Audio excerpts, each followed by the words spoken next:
Hello, girls. I can't even say good morning anymore. I gotta be honest with you. I got on this topic today, and I got to studying the rapture, and it turned into a whole thing, and it just took a lot of time. So, so the topic today is the spiritual gifts and how it applies to you and what your spiritual gifts are. And I never had any idea how I shouldn't say taboo, how controversial this topic is. And I think I know that it's a cultural thing.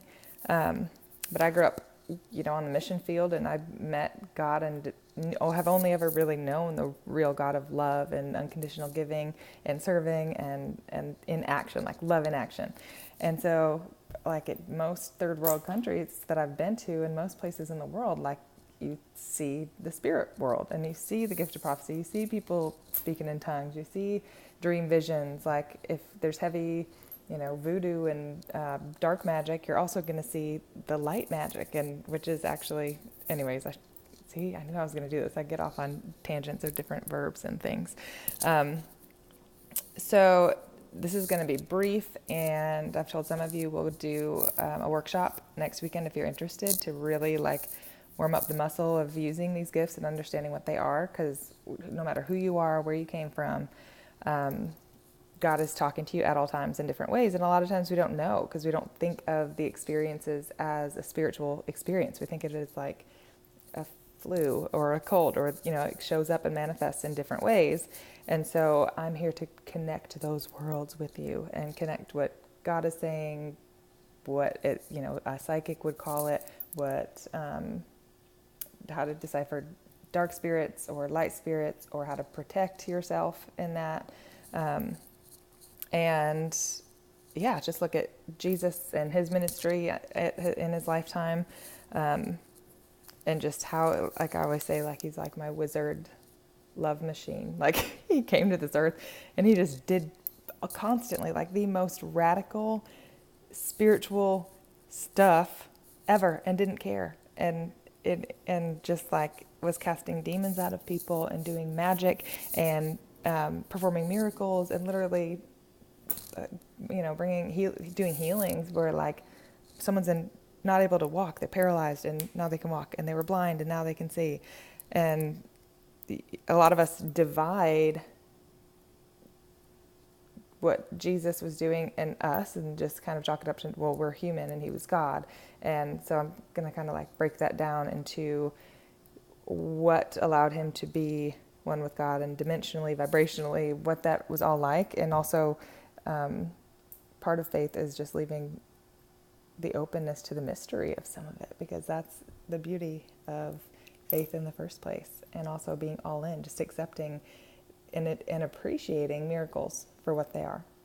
Okay, so spiritual gifts: words of wisdom, words of knowledge, faith, gifts of healings, miracles, prophecy, distinguishing between spirits or discernment, and speaking in tongues. And so I think I know that part of why this is just an uncomfortable topic for a lot of people, especially in like religious culture, or actually I could just say in like Christianity, which is religious, that is because it can be used. It's kind of walking in a place that doesn't feel safe, because we are in a very safe box. We were the culture that has turned into like a building, like God as a building, and coming together with people in the building. And that's not for everybody. I mean, I know that's not everybody, but that's safe, that feels good. And when something supernatural outside of that, that's not just like studying it or learning it in several different languages, comes in, that can be intimidating to people, because if they don't have a clue what's going on, they're not connected to just understanding what it is. Is that good? Is it bad? Is it the devil? Is it what's happening? And so I think the most important thing, and this is for no matter where you are in your spiritual walk, if you've been practicing psychic medium for all of your life, or if you have been in church, or if you're atheist, or it does not matter where you are, it all comes down to when you're learning or downloading or channel or interpreting what your gifts are or how to utilize them. This is what it all comes down to. In 1 Corinthians 13:2, it says, "And if I have prophetic powers and understand all the mysteries and knowledge, and if I have all faith so as to remove mountains, but have not love, I am nothing." And so we have these gifts and abilities so that we're able to serve people and serve the world, period, in love, like in love. And not to honor the world and not to see things or timelines or future probabilities that will hurt somebody, which would then draw darker entities to them, but to use them to make the world a better place, to use them to perform healings that will glorify the God, the love, which is God, the universal oneness of all. Okay? Can you tell I'm holding back? It's really hard for me to teach on this because I get so passionate because there's so much fear, and I know that that's a hard place to be, but just the things that have been said to me about working with, the dark side and all of that, I don't want people to be in fear anymore. And a lot of that is cultural too. I actually included in this, but just to consider, we all have one God. There is one God. There is light, dark, yin, yang. We have one God, which is love, like love. Okay? And so religion, this idea of, I didn't think I was going to go off, but I have to.